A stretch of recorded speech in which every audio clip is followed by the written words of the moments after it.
ಈಗ ನನ್ನ ಬಳಿ ಬಂದಿದ್ದೀಯಾ? ರಿಷಬ್ ಶೆಟ್ಟಿಗೆ ಪಂಜುರ್ಲಿ ದೈವ ಎಚ್ಚರಿಕೆ. ಕಾಂತಾರ ನಟನೆಗೆ ಗಂಟಾಂತರ.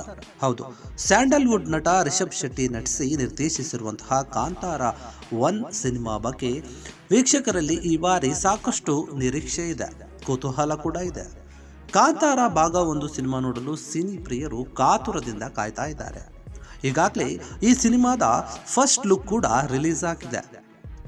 ಆದರೆ ಇದರ ಮಧ್ಯೆ ನಟ ರಿಷಬ್ ಶೆಟ್ಟಿ ಮಂಗಳೂರಿನಲ್ಲಿ ತಡರಾತ್ರಿ ಪಂಜುರ್ಲಿ ನೇಮಕ್ಕೆ ಬಂದು ಬೇಡಿಕೊಂಡಿದ್ದಾರೆ. ಅದೇನೆಂದರೆ ರಾತ್ರಿ 11 ಗಂಟೆಯಿಂದ ನಸುಕಿನ ಜಾವ 4 ಗಂಟೆಯವರೆಗೂ ಕೂಡ ದೈವದ ಉತ್ಸವದಲ್ಲಿ ಡಿವೈನ್ ಸ್ಟಾರ್ ಭಾಗಿಯಾಗಿದ್ದಾರೆ. ವಾರಾಹಿ ಪಂಜುರ್ಲಿ ದೈವದ ವಾರ್ಷಿಕ ಉತ್ಸವದಲ್ಲಿ ರಿಷಬ್ ಶೆಟ್ಟಿ ಭಾಗಿಯಾಗಿದ್ದಾರೆ. ಈ ಉತ್ಸವದ ಕೊನೆಯಲ್ಲಿ ವಾರಾಹಿ ಪಂಜುರ್ಲಿ ದೈವದಲ್ಲಿ ಕಷ್ಟವನ್ನು ಹೇಳಿಕೊಂಡಂತಹ ರಿಷಬ್ ಶೆಟ್ಟಿ ತಮ್ಮ ನೋವನ್ನು ತಿಳಿಸಿದ್ದಾರೆ.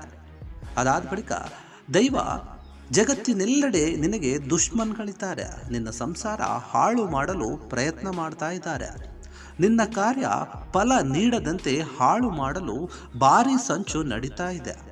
ಈಗ ಗಂಡಾಂತರ ಬಂದಿದೆ ಎಂದು ನನ್ನ ಬಳಿ ಬಂದಿದ್ದೀಯಾ? ನೀನು ನಂಬಿದ ದೈವ ನಿನ್ನನ್ನು ಕೈ ಬಿಡಲ್ಲ ಅಂತ ದೈವ ರಿಷಬ್ ಶೆಟ್ಟಿ ಅವರಿಗೆ ಆಶ್ವಾಸನೆಯನ್ನು ಕೊಟ್ಟಿದ್ದಾರೆ. ಯಾರೋ ನಿನಗೆ ಕೇಡು ಬಗೆದಿದ್ದಾರೆ, ಅವರು ಯಾರೆಂದು ನಾನು ಹೇಳಲ್ಲ.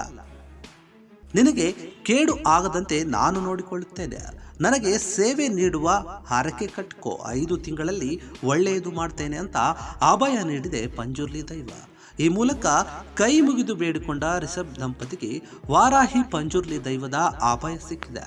ಇಬ್ಬರು ಮಕ್ಕಳೊಂದಿಗೆ ಬೆಂಗಳೂರಿನಲ್ಲೇ ದೈವದ ಉತ್ಸವಕ್ಕೆ ಹೊರಟಿದ್ರು ರಿಷಬ್ ಶೆಟ್ಟಿ ಮತ್ತು ದಂಪತಿಗಳು. ಹೀಗಾಗಿ ಅವರಿಗೆ ಇದ್ದಂತಹ ಒಂದು ಗಂಡಾಂತರದ ಒಂದು ವಿಷಯವನ್ನ ಪಂಜುರ್ಲಿ ದೈವ ತಿಳಿಸಿದ್ದು, ನಿಮ್ಮ ಬೆನ್ನ ಹಿಂದೆ ನಾನಿದ್ದೇನೆ, ಸದಾ ನಿಮ್ಮನ್ನು ಕಾಯುತ್ತೇನೆ ಅಂತ ದೈವ ತನ್ನ ಅಭಯವನ್ನ ತೋರಿಸಿದೆ.